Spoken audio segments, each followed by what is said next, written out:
ఒక అట్టిపండు జ్యూసి బాబు. ఓకే.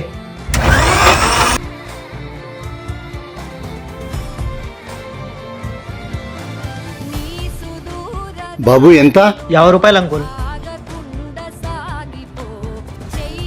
బాబు డబ్బులు ఎక్కడో దారిలో వచ్చేటప్పుడు పడిపోయినాయి, మళ్ళీ తెచ్చిస్తా బాబు. నీలాంటి వాళ్ళని చాలా మందిని చూసిన, ఫస్ట్ జ్యూస్ తాగి మరీ డబ్బులు లేవని చెప్పేది.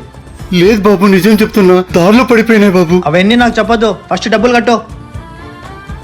అరే ఎందుకు అలా చూస్తున్నారు? మరి జ్యూస్ తాగి డబ్బులు ఇకుండా ఉంటే ఏం చేయాలి? ఆయన చెప్పినది కరెక్టే, వచ్చేదారిలో డబ్బులు పడేసుకున్నాడు. ఇదిగో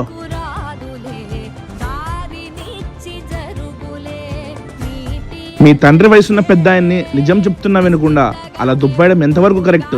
నన్ను క్షమించన్నా, చాలా మంది ఇలానే నన్ను మోసం చేశారు, అందుకే ఆ కోపంలో అలా అనేశాను. సరే అన్న. థ్యాంక్స్ బాబు, నాకు సమయానికి వచ్చి కాపాడారు.